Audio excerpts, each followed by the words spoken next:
অলিম্পিকের সোনার পদক, এই ছোট্ট ধাতব টুকরোটি বিশ্বের শীর্ষ ক্রীড়াবিদদের জন্য চূড়ান্ত স্বপ্নের প্রতীক। কিন্তু কি সত্যি সোনার পদক তার নামের মতো সোনায় মোড়ানো? প্রতিটি অলিম্পিক গেমসে বিশ্বজুড়ে কয়েক হাজার ক্রীড়াবিদ জড়ো হয়, স্বপ্ন দেখে সোনা জেতা। সবার হাতে ধরা সেই ঝকঝকে পদক আসলে কি দিয়ে তৈরি? সোনার পদক বলে যেটি আমরা চিনি সেটি আদতে সোনার নয়। নিউ ইয়র্ক টাইমস 2022 সালে একটা প্রতিবেদনে আন্তর্জাতিক অলিম্পিক কমিটির বরাতে অবশ্য যা লিখেছেন তাতে নিতান্তই বৈষয়িক ব্যক্তির বেশ হতাশ হওয়ারই কথা।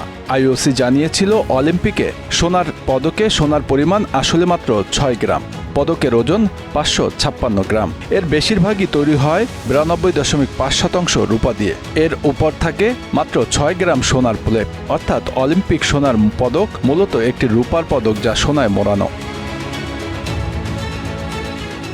এই সোনার পদকের দাম $800। 2021 সালে টোকিওতে অনুষ্ঠিত সর্বশেষ অলিম্পিকের আসরে একটি সোনার পদকের আর্থিক মূল্য এমনটি ছিল, বাংলাদেশি মুদ্রায় 94,000 টাকার একটু বেশি। এই মূল্য পদকের মানের চেয়ে অনেক কম।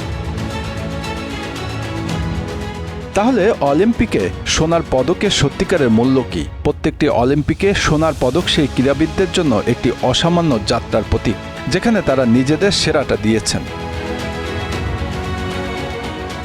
অলিম্পিকের একটি সোনার পদকের মূল্য কাগজে মুদ্রায় বিচার করা যায় না। এই সোনার পদকের সঙ্গে যে আবেগ জড়িয়ে আছে সেটি অমূল্য। বছরের পর বছর একটি লক্ষ্যে চোখ রেখেই আসে চূড়ান্ত সাফল্য। গলায় পরিয়ে দেওয়া হয় সেই পদক। শুধু আর্থিক দৃষ্টিকোণ থেকে অলিম্পিকের একটি সোনার পদকের মূল্যায়ন করা কঠিনই।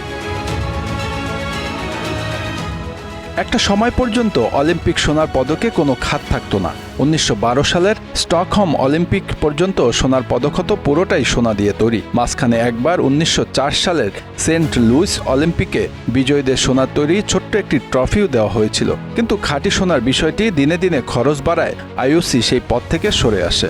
আগেই বলা হয়েছে অলিম্পিক সোনার পদকের সঙ্গে বিজয়ের আবেগ জড়িয়ে থাকে, এর ঐতিহাসিক মূল্যও আছে। 2022 সালে 1896 অলিম্পিকের একটি সোনার পদক নিলামে বিক্রি হয়েছিল। সেটির দাম উঠেছিল $1,80,000, বাংলাদেশি মুদ্রায় যেটি 21,01,53,000 টাকা। আর্থিক প্রয়োজন বা যে কোনো দাতব্য কাজে অলিম্পিক সোনা জেতা অ্যাথলেটরা নিজেদের পদক বিক্রি করে থাকেন। 1936 সালে বার্লিন অলিম্পিকের অ্যাথলেটিক্সে 4টি সোনার পদক জেতে যুক্তরাষ্ট্রের অ্যাথলেট জেসে ওয়ানের একটি সোনার পদক 2013 সালে নিলামে উঠেছিল। সেটির দাম উঠেছিল $14,60,000, বাংলাদেশি মুদ্রায় 17.5 কোটি টাকার বেশি। স্টাদ দ্য ফ্রান্স স্টেডিয়ামে গত 11 আগস্ট সমাপনী অনুষ্ঠানের মধ্য দিয়ে প্যারিসে 33তম গ্রীষ্মকালীন অলিম্পিক শেষ হলো। এবার 32টি খেলায় 329টি স্বর্ণ পদকের জন্য লড়েছে 10,000-এরও বেশি অ্যাথলেট। দুই অলিম্পিক জায়ান্ট যুক্তরাষ্ট্র ও চীন সমান 40টি করে স্বর্ণ পদক জিতে। মোট পদক হিসেবে অবশ্য যুক্তরাষ্ট্রই এগিয়ে। স্বর্ণ, রৌপ্য, ব্রোঞ্জ মিলে তারা মোট 126টি পদক জিতেছে। Bangla affairs news desk.